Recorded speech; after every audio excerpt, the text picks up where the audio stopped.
साथियों, देश में 18वीं लोकसभा के आम चुनाव हो रहे हैं, जिसमें 2 चरण हो चुके हैं, बाकी के 5 चरण बाकी हैं।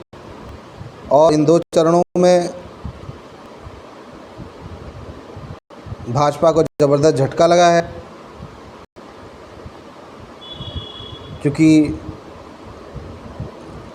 जिस तरह से धार्मिक उन्माद और झूठ परोसा गया भाजपा की तरफ से, उससे जनता अब सब समझ रही है और वास्तव में 2 के ऊपर वोट करने जा रही है। बीजेपी के नेता, चाहे प्रधानमंत्री हो, गृह मंत्री हो या अन्य बड़े नेता हो, जितने भी नेता हैं, हिंदू मुसलमान की बात करते हैं, मंगलसूत्र की बात कर रहे हैं और अब आरक्षण की बात कर रहे हैं। जनता जान नहीं है, इनके पास बुनियादी मुद्दों पे बोलने के लिए कुछ नहीं है। पिछले 10 सालों में इन्होंने कोई भी ऐसा कार्य नहीं किया है जो ये जनता के बीच में रख पाएँ। ये हम सभी जानते भी हैं और जनता भी इन सब चीज़ों को जान रही है। महंगाई चरम सीमा पे है, आम आदमी की कमर तोड़ रही है। पढ़ाई, शिक्षा का अधिकार जो सभी को मुफ्त में होना चाहिए, वो इतनी महंगी हो गई है कि आम आदमी अपने बच्चों को पढ़ाने से पहले 2 बार सोच रहा है कि कहाँ उसका एडमिशन कराया जाए।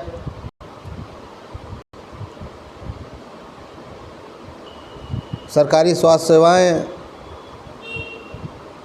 जहाँ कभी मुफ्त में इलाज हुआ करता था, अब वहाँ पे भी बेड का भी पैसा देना पड़ता है। इमरजेंसी के 24 घंटे के बाद आपको वहाँ पे एक टैबलेट का, सिरिंज तक का पैसा देना पड़ा है।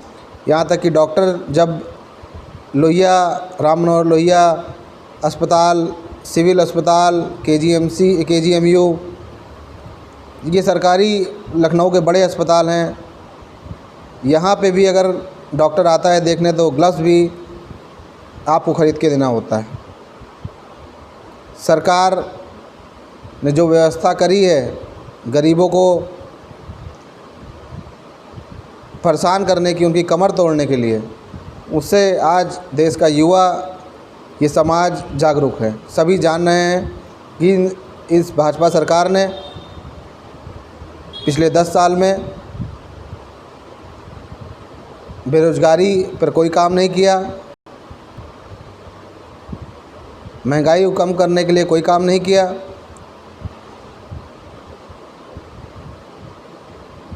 इन्होंने ईडी, सीबीआई, इनकम टैक्स का इस्तेमाल करके करोड़ों रुपए इलेक्ट्रोल बॉन्ड के माध्यम से पार्टी में चंदा लिया, जो देश का सबसे बड़ा भ्रष्टाचार है। हज़ारों करोड़ रुपए कुछ चंद पूंजीपतियों का, धन्ना सेठों का माफ़ कर दिया गया। वो जनता के टैक्स का पैसा, उस टैक्स के पैसे से किसानों का कर्जा माफ़ हो सकता था, महिलाओं के लिए नई नई योजनाएं आ सकती थीं, मनरेगा का मानदेय बढ़ाया जा सकता था, ताकि हमारे गांव में रहने वाले जो साथी हैं, जनसंख्या है, जो लोग हैं, उनको कुछ ज़्यादा वेतन मिलता। युवा साथियों के साथ इन्होंने तो अग्निवीर जैसी योजना लाकर इतना बड़ा धोखा किया है, इससे हमारे सभी युवा साथी जानते हैं। नौकरियां है नहीं, जिस नौकरी के फॉर्म निकलते हैं उसका पेपर लीक हो जाता है, क्योंकि नौकरी देनी नहीं है तो पेपर लीक हो जाना है। कानून व्यवस्था चरमरा चुकी है। देश आज अमीर और गरीब 2 भागों में बटा हुआ है। चंद लोगों के पास देश की संपूर्ण संपत्ति है, 90% संपत्ति 10% लोगों के पास, और 10% संपत्ति 90% लोगों के पास। पूंजीवाद अपने चरम सीमा पे है। और अब भाजपा के लोग सबसे ज़रूरी बात बोल रहे हैं, 400 सीटें आएंगी तो हम संविधान को बदल देंगे। इनके कई मंत्रियों ने कहा, नेताओं ने कहा।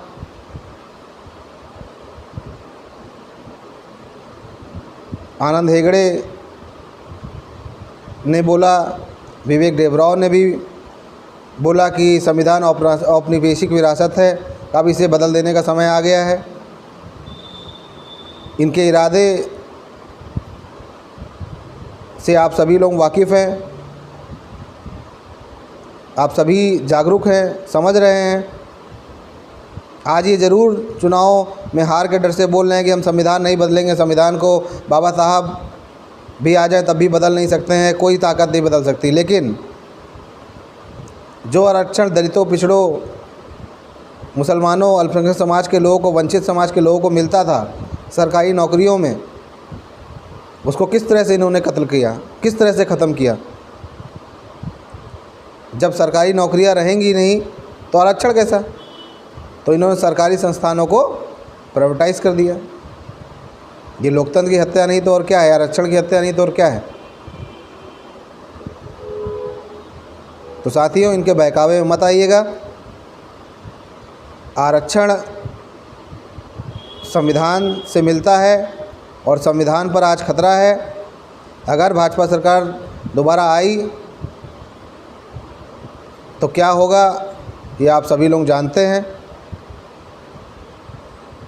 विवेक देबरॉय कोई आम आदमी नहीं थे, प्रधानमंत्री के पहले सलाहकार भी रह चुके हैं। आनंद हेगड़े बीजेपी के एमपी हैं, सांसद हैं, उनका भी बयान संविधान के खिलाफ था। तो आप सभी लोग बाबा साहब के दिए हुए इस अनमोल ग्रंथ को बचाने के लिए, बाबा साहब ने जो आप लोगों को अधिकार दिए हैं उसको बचाने के लिए, इस देश के आईन को बचाने के लिए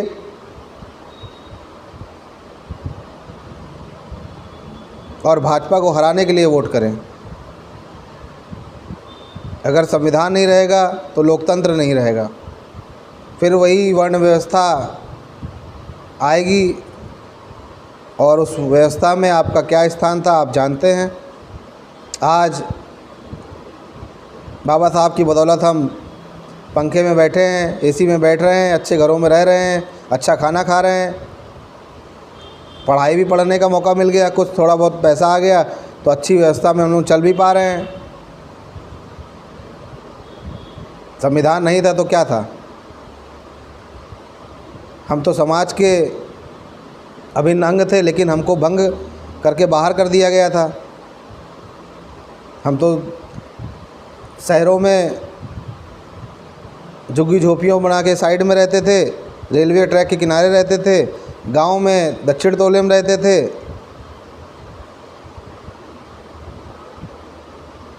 जो कुछ नहीं भागे, वो नहीं इनके अत्याचारों से पे झुके, वो भाग गए, भागकर जंगलों में चले गए। वो हमारे आदिवासी भाई बहन हैं।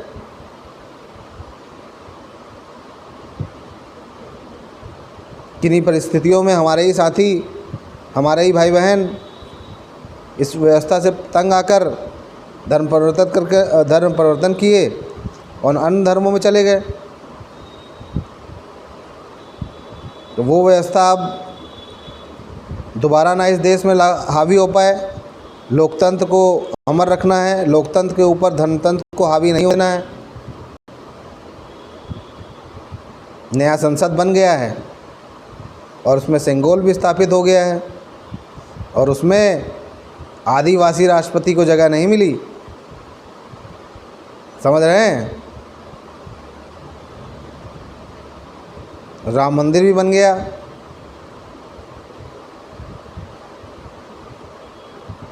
लेकिन दलितों के लिए नौकरियां नहीं आ पा रही हैं, पिछड़ों के लिए नौकरियां नहीं आ पा रही हैं, स्वास्थ्य सेवाएं मुफ्त नहीं हो पा रही हैं, शिक्षा मुफ्त नहीं हो पा रही है।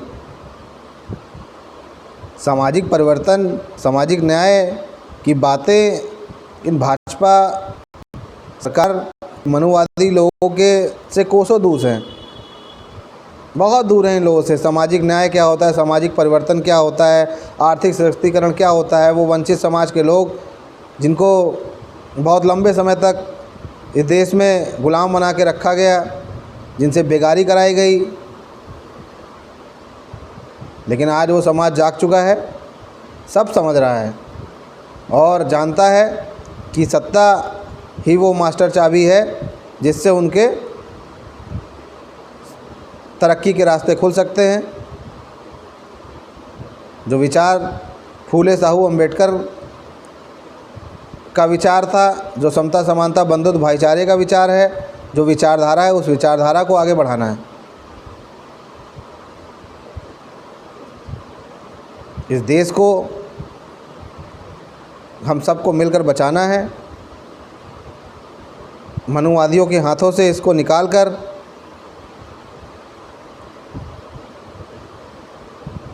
देश के मूल निवासी समाज के हाथ में लाना है, ताकि हम अपने वंचित समाज के भाइयों के लिए अच्छी योजनाएं ला सकें, उनके बेहतरी के लिए, उनके बच्चों के लिए एक नौकरी का इंतज़ाम कर सकें, उनके लिए सर ढकने का इंतज़ाम कर सकें। जब रोज़गार होगा, घर होगा, अच्छी पढ़ाई होगी और देश का जब बहुसंख्यक समाज जब सशक्त होगा, तभी तो ये देश विकसित राष्ट्र बनेगा। कि खाली 10-15% लोग अच्छे लाइफस्टाइल जिएंगे, बाकी 75% लोग मजदूरी करेंगे। 80 करोड़ भाजपा के नेता कहते हैं 80 करोड़ लोगों को मुफ्त राशन दिया जा रहा है। अरे मुफ्त राशन घर से लाते हो तुम? अरे ये राशन जो तुम दे रहे हो ये तो जनता के ही पैसे का है, जनता टैक्स देती है, उससे आप राशन दे रहे हो। एहसान थोड़ी ना कर रहे हो आप सरकार में हो, आपको व्यवस्था देनी है। लेकिन ये एहसान के तौर पे आपको दिखा रहे हैं कि आपने नमक खाया है तो आपको वोट देना है, आपने 10 सालों में आपको ये मिला है, वो मिला है, आपको गिनाया जा रहा है। गांव में हम लोग बात करते हैं, वहाँ जाके भाजपा के एजेंट बता रहे हैं कि आपको ये मिला था, इस बार ये मिला था, अरे कॉलोनी मिली थी, आपको गैस मिली थी, तो अपने घर से दिया था भैया, ये तो जनता के पैसे का था।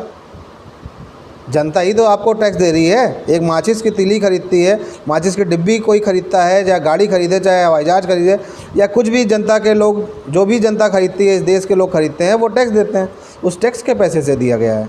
ये भाजपा ने अपने पैसे से नहीं दिया है। भाजपा ने अपने पैसे से क्या किया है ये देखना है तो आप देखिए, भाजपा के कार्यालय 5 स्टार होटल की तरह बन गए हैं सारे देश में, 5 स्टार होटल की तरह। उन्होंने किया है, अपने लिए काम किया। अमित शाह का बेटा बीसीसीआई का अध्यक्ष बन के बैठेगा और आम जनता का बेटा इनके लिए लड़ाइयाँ लड़ेगा।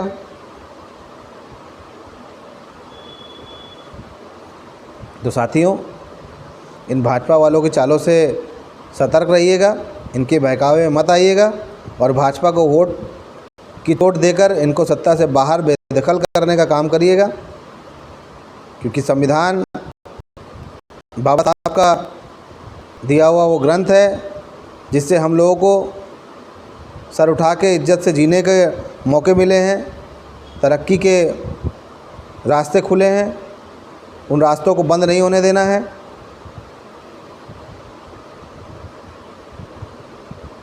लोकतंत्र को बचा के रखना है,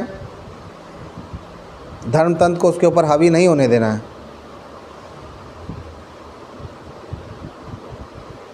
आप सभी जागरूक हैं, इस महान भारत देश में रहने वाले लोग हैं जिन्होंने दुनिया को रास्ता दिखाया है। ये वो देश है, ये बुद्ध का देश है, ये फूले साहू कबीर का देश है, ये गुरु नानक का देश है, ये तमाम महापुरुषों का देश है जिन्होंने समय समय पर आकर समाज को सही दिशा दिखाई। तो साथियों, ये आज़ादी हम लोगों को बहुत मुश्किल से मिली है, बहुत लोगों का खून बहा है। बाबा साहब ने बहुत मेहनत कर हम लोगों को ये सुविधाएं दी हैं, इसको बचा के रखना है। चाहे अपने प्राण देने पड़े, खून का एक कतरा बहाना पड़े, लेकिन बाबा साहब के संविधान पर आँच नहीं आने देना है, लोकतंत्र पे आँच नहीं आने देना है। सभी लोग जागरूक होकर वोट करिए और देश को सशक्त बनाने के लिए वोट करिए, राष्ट्र को सशक्त बनाने के लिए वोट करिए। जय भीम, जय भारत, जय मंडल, जय संविधान।